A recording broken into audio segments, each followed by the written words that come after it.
آج 11واں دن ہے جو ایران پہ امریکہ اور اسرائیل نے حملہ کیا ہوا، اور امریکہ کے جو سیکرٹری آف وار ہیں پیٹ ہیگسیت، انہوں نے آج اناؤنس یہ بھی کیا کہ آج جو بمباری ہوگی وہ شدید ترین ہوگی، اس میں سب سے زیادہ جہاز حصہ لیں گے، شپس حصہ لیں گی، اور ان کا کہ یہ تباہ کن دن ہوگا۔ یہ تو ہے جو سے گراؤنڈ سچویشن ہے۔ اور یہ بھی پھر ٹرمپ نے دعویٰ کیا ہے آج بھی کل بھی، انہوں نے کہا جی نیوی بھی ہم نے تباہ کر دیا، ایئر فورس بھی تباہ کر دیا، ہم نے تباہ کر کے رکھ دیا، اور اگر آج میں فتح کا اعلان کرنا بھی چاہوں تو میں کر سکتا ہوں، لیکن میں ابھی نہیں کروں گا۔ مکس میسیجنگ آ رہی ہیں۔ ان تمام چیزوں پہ بھی بات کریں گے، اور آپ سے میں کچھ اور ڈیٹیل میں چیزیں شیئر کروں گا کہ جو امریکہ نے ایک برواڈو شو کیا ہوا ہے کہ لگتا یہ ہے کہ ایران ختم ہو گیا ہے اور بس اب تو اپنی مرضی ہے جب مرضی ختم کریں، حقیقت یہ نہیں ہے۔ ہو یہ رہا ہے کہ تیل کی بڑھتی قیمتیں، اس کے جو اکنامک فال آؤٹ ہیں، اس کے علاوہ تجارت جو ساری اسٹریٹ آف ہارمز بند ہونے سے رکی ہوئی ہے، اس کے جو اثرات ہیں امریکہ میں بڑے سٹرونگ ہو رہے ہیں، پریشر بن رہا ہے۔ لیکن اس سے بھی زیادہ پریشر اب مشرق وسطیٰ کے ممالک خود ڈال رہے ہیں امریکہ کے اوپر کہ آپ اس جنگ کو ختم کریں۔ اس کی کیا وجوہات ہیں وہ بھی آج ڈسکس کریں گے۔ لیکن آج کی بہت بڑی امپورٹنٹ خبر یہ ہے کہ آج جنگ کے 11ویں دن شاید پہلی دفعہ پاکستان کی بڑی کلیئر ایک پالیسی سٹیٹمنٹ آ گئی ہے، اور یہ بڑی سٹرونگ پالیسی سٹیٹمنٹ ہے۔ ایک خط لکھا ہے وزیر اعظم شہباز شریف صاحب نے آیت اللہ مجتبیٰ خامنئی صاحب کو، جس میں انہوں نے مبارکباد دی ہے اور کافی باتیں کی، اور یہ بھی کہا ہے کہ ہم جو بالکل آپ اور ان سے اظہار افسوس کیا ہے ان کے والد کی شہادت کا، اور یہ بھی کہا ہے کہ ایران اور پاکستان کے ساتھ ہم مل کے کام کریں گے اور تاکہ دیرینہ تعلقات اور جتنے ہمارے میوچل انٹرسٹ کی چیزیں ہیں۔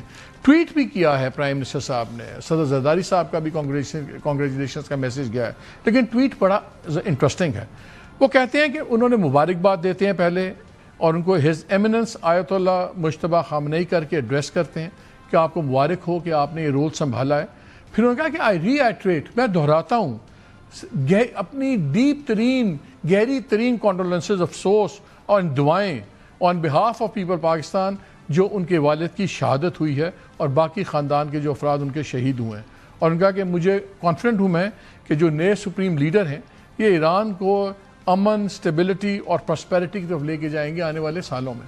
یہ وہی مجتبیٰ خامنئی ہیں جس کے بارے میں ڈونلڈ ٹرمپ نے کہا تھا کہ میرے لیے ان ایکسیپٹیبل ہیں، بالکل ان ایکسیپٹیبل ہیں، اور اب انہوں نے جب تھوڑا سا معاملہ اب نیچے کیا ہے، اب جب اپوائنٹمنٹ ہو گئی تو انہوں نے کہا کہ I'm deeply disappointed, میں بہت مایوس ہوا ہوں کیونکہ یہ وہی نظام چلتا رہے گا۔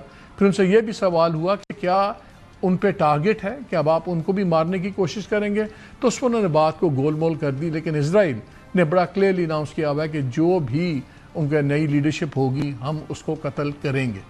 بٹ یہ پاکستان کی جو پالیسی ہے بڑی انٹرسٹنگ ہے، کیونکہ یہ بڑی ایک ڈیفائنس ہے ان دا سینس کہ اگر ایک طرف آپ دیکھیے پورے مشرق وسطیٰ کے باقی ممالک بلو ہاٹ بلو کولڈ چل رہے ہیں، ایران پہ کرٹیسزم بھی ہو رہا ہے، یہ بھی کہا جا رہا ہے کہ آپ نے ہمارے پہ حملہ کیا، سب کچھ کیا۔ سعودی عربیہ ان پرٹیکولر اس پہ بڑا سٹرونگ اس کا ریاکشن آیا ہے، اور ہمارا ڈیفنس ایگریمنٹ بھی ہے۔ اس موقع پہ یہ سٹانس ایک بڑا ہی امپورٹنٹ سٹانس ہے، اور اب آنے والے دن ہم بتائیں گے ہمیں کہ کیا اس سے واشنگٹن اور اسلام آباد کے تعلقات پہ کوئی فرق پڑے گا، کچھ اور نیگیٹو اثرات ہو سکتے ہیں نہیں ہو سکتے، بیکاز آپ کو پتہ ہے ڈونلڈ ٹرمپ ہر چیز بڑی ذاتی لیتے ہیں۔ لیکن میں وہ دوسری بات یہ کرنا چاہتا ہوں کہ جو یہ تاثر ہے کہ جی ملیٹریلی بات ختم ہو گئی ہے، بات ایسی نہیں ہے، اور اس کے کچھ حقائق ہیں۔ ایئر ڈیفنس سسٹمز ہیں، ایک ہے تھیڈ جس کو بولتے ہیں THAD، تھیڈ یہ ہے terminal high altitude air defence. یہ تقریباً بہت ہی مہنگا نظام ہے، پوری دنیا میں یہ 10 نظام ہیں ٹوٹل، یہ سارے امریکہ کے بنائے ہوئے ہیں، امریکہ کے قابو میں ہیں۔ اس میں سے صرف امریکہ کے علاوہ صرف سعودی عربیہ اور UAE کے پاس یہ تھیڈ سسٹم ہے، اور بہت استعمال بھی ہوئے ہیں۔ یہ اس کا ایک جو میزائل ہے، جو آپ اگر یہاں سے ڈرون جاتا ہے ایران سے یا میزائل جاتا ہے اور اس کو انٹرسیپٹ کرتے ہیں، جو انہوں نے بہت کیے ہیں، اس کی قیمت $1,27,00,000 کا ایک میزائل ہے۔ اب جو ڈرون آتا ہے ایران کا وہ صرف $50,000 کا ہے، $1,27,00,000 کا یہ ایک میزائل ہے۔ اس کے علاوہ بحرین، کویت، قطر، سعودی عربیہ اور متحدہ امارات کے پاس ان کے پاس پیٹریاٹ بیٹریز ہیں، یعنی کہ وہ نظام جو جو ان چیزوں کو کاؤنٹر کرتا ہے۔ یہ $1 بلین کی بیٹریز ہیں۔ اس کا جو ایک انٹرسیپٹر میزائل ہے جو مار کے یہ 2 ڈرون گراتے ہیں وہ $37,00,000 کا ہے۔ وہ کتنا تھا آپ کو میں نے بتایا، وہ $1.25 کروڑ کا ایک میزائل ہے اور یہ بیٹریز اس کی ہیں. اب پرابلم یہ ہوئی ہے کہ جب ایران نے اتنے میزائلز کیے اتنے ڈرونز کیے تو بڑی سویر شارٹیج ہو گئی. پیٹریوٹ میزائلز کا میں آپ کو یہ بتا سکتا ہوں کہ صرف 2025 میں پورے سال میں ٹوٹل جو بنے تھے وہ 620 پیٹریوٹ انٹرسیپٹر میزائلز بنے تھے. 620 پورے سال میں. اور اب تک جو ڈیٹا آ رہا ہے اس کے مطابق جو مشرق وسطیٰ کے ممالک ہیں ان کے سٹاکس میں سے 800 پیٹریوٹ میزائل ختم ہو چکے ہیں, یہ استعمال کر چکے ہیں. بس سیریس شارٹیج ہے. اور ابھی ایک جو لاکہیڈ مارٹن ہے کمپنی جو امریکہ کی بنا رہی ہے, اس کے ساتھ امریکہ کی ڈیفنس ڈپارٹمنٹ ایک ڈیل کر رہا ہے جس میں وہ پروڈکشن پہ لے کے جائیں گے 600 سالانہ کے بجائے 2000 پہ, مگر یہ 2000 وہ بنا پائیں گے 2030 تک. تو یہ بڑی شارٹیج ہے. جمعرات کو یوکرین کے صدر زیلنسکی نے کلیم کیا کہ ان کو امریکہ نے اپروچ کیا اور ان کو یہ کہا کہ آپ مدد کریں مڈل ایسٹ کے ممالک کی کہ یہ ان کے ساتھ ڈیل کریں. ان سے کیوں انہوں نے مدد مانگی؟ یہ جو شاہد ڈرون ہے ایران کا, اس کی کاپی ایک بنائی رشیا نے, روس نے بنائی اور وہ استعمال کیے ہیں اس نے یوکرین کے خلاف. اب وہاں بھی جنگ 5ویں سال میں چلی گئی ہے. تو یوکرینینز اب بڑے ایکسپرٹ ہو گئے ہیں کہ وہ اینٹی ایئر کرافٹ گنز اور دوسرے طریقے سے ان ڈرونز کو گرانے میں. تو زیلنسکی نے جمعرات کو بتایا کہ میرے سے امریکہ نے ریکویسٹ کی ہے کہ آپ ہمارا ان کی مدد کریں, بہت زیادہ شارٹیج ہو رہی ہے. تو انہوں نے کہا کہ اگلے دن, اور اب چلے بھی گئے ہوں گے, ہم اپنے کروز وغیرہ بھیج رہے ہیں جو جا کے ان افواج کو ٹرین کریں گے, سب کچھ کریں گے, یہ سب کچھ ہوگا. یہ جو بات, اس لیے جب ہم ایران کی بات سنتے ہیں وہ کہتے ہیں جنگ ابھی ہم جب کہیں گے تب ختم ہوگی.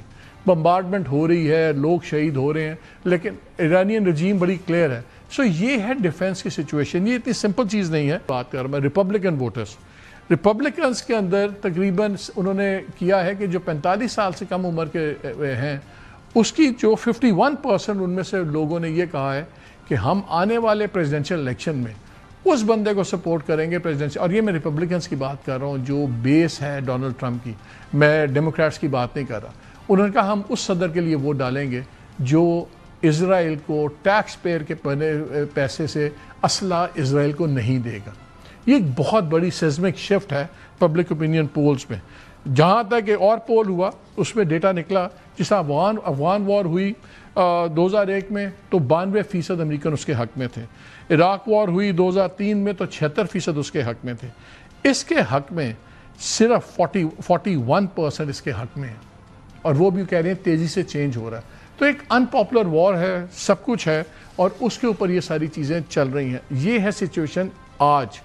جو ڈونلڈ ٹرمپ ہیں ٹپیکل ڈونلڈ ٹرمپ سٹائل میں, وہ ہر گھنٹے کے بعد اپنی چیزیں بدل دیتے ہیں. کبھی کہتے ہیں وار ختم ہو گئی ہے, اٹ ول بی اوور سون, پھر پیٹ ہیکسیت کہتا ہے, اور لگتا ہی ہے کہ جو ان کا سیکرٹری آف ڈیفینس ہے پیٹ ہیکسیت, ہی از دا مین مین جو بہت زیادہ گھسیٹنے کی کوشش کر رہا ہے تمام کو جنگوں میں. اور اس کے میں آپ کو 2 پارٹ سناتا ہوں. کچھ دیر پہلے اس نے یہ کہا کہ جی یہ جتنے مشرق وسطیٰ کے ممالک ہیں یہ ہمارے سے تعاون کر رہے ہیں اور ہم ان کے ایئر ڈیفنس سسٹمز استعمال کر رہے ہیں اور کوارڈینیٹ کر رہے ہیں, اس وجہ سے ہمارا کم مسئلہ لگتا ہے اور ہم جلدی اپنے نشانوں پہ مارتے ہیں. یعنی کہ دنیا کو یہ بتایا کہ سعودی عربیہ, کویت, UAE یہ ہمارے ساتھ مل کے اس جنگ میں شریک ہیں. آج پھر انہوں نے بات دہرائی. یہ دونوں باتیں سنیں ان کی. So whether it's UAE or Qatar or Bahrain or Kuwait or Saudi, on different levels they're reaching out to us, whether they're going on offense, which they are, whether they're giving us additional access basing and overflight. We're working very closely and collaborating with them. Also on air defenses. The air defense capabilities of those countries are significant, and when combined with ours and we coordinate, it brings simplicity to the shot doctrine, so we make sure we're using less munitions but being more effective with what we shoot at. Big mistake by the Iranian regime to start targeting its neighbor right away, exposing who they are and what they're all about, indiscriminate targeting, flailing recklessly at the beginning. I can't say that we anticipated necessarily that's exactly how they would react, but we knew it was a possibility. And I think it was a demonstration of the desperation of that regime then and that regime now, that they still think their pathway out to try to alienate their Arab partners even more, who've instead decided to come to us and have been willing to go on the offense, have been given us access spacing and overflight in a new partnership. So 2 دفعہ اس نے یہ کہا ہے اور ایران کے اس بیانیے کو تقویت دی ہے کہ یہ بیسز جہاں پہ ہیں یہ ممالک نیوٹرل بیٹھے ہوئے, اگرچہ سعودی عربیہ اور UAE دوسرے بڑی سختی سے وہ کہتے ہیں کہ ہم اس میں ڈائریکٹلی انوالو نہیں ہیں. لنڈسے گرام سینیٹر جو بہت قریبی ساتھی سمجھے جاتے ہیں ڈونلڈ ٹرمپ کے, انہوں نے کچھ دن پہلے کہا کہ دیکھیے جب یہ جنگ ختم ہوگی تو سعودی عربیہ بھاگتا آئے گا اور ابراہیم اکارڈز بنیں گے, ایک نیا مڈل ایسٹ بنے گا. آج وہ برس پڑے, فرسٹریشن نظر آ رہی ہے امریکن لیڈرشپ میں. آج وہ برس پڑیں کہ سعودی عربیہ کیسا ایلائے ہے کہ جب یہ حملے بھی ہو رہے ہیں تو کیوں اپنی فوجیں انوالو نہیں کر رہا. اسپین پہ انہوں نے کہا کہ میں صدر کو کہوں گا کہ اسپین سے اپنی بیسز ہٹا دیں, یہ نہیں. یو اے ای کے اوپر برس پڑے, باقیوں پہ, کہ یہ کیوں نہیں پارٹیسپیٹ کر رہے. سو کلیئرلی بہت سے فیکٹرز اس تمام چیزوں کے اندر آگے ہیں, اور بہت سے لوگوں کا خیال ہے کہ اب ڈونلڈ ٹرمپ راستہ ڈھونڈیں گے اس جنگ سے نکلنے کا. رجیم چینج وہ کر نہیں پائے. جس بندے کو انہوں نے کہا کہ مجھے ان ایکسیپٹیبل ہے, وہی بندہ ایرانینز نے ان کو بنا دیا آیت اللہ, اور ان کو بنا دیا اپنا چیف ایگزیکٹو ملک کا. اس پہ بھی وہ کچھ نہیں کر پائے. اور جنگ میں جو کرنا ہے, جتنے لوگ مار رہے ہیں وہ مار رہے ہیں, لیکن اس تمام چیزوں پہ ایک معیشت بھی ہے. سو ہوگا کیا ڈونلڈ ٹرمپ جنگ سے جلدی نکلیں گے, یا Nitin Yahoo who has made a fool out of him and the Jewish, اور جیسے وہ ٹامس فریڈمن نے اپنے آرٹیکل میں لکھا کہ Nitin Yahoo has made a fool of Trump and the American Jews again. دوبارہ اس نے سب کو بیوقوف بنایا ہے, اور وہ خود بہت بڑا کرٹک ہے ایرانین رجیم کا, لیکن یہودی بھی ہے, but this is what he has written. بڑا ہائیلی نوٹڈ کالمنسٹ ہے.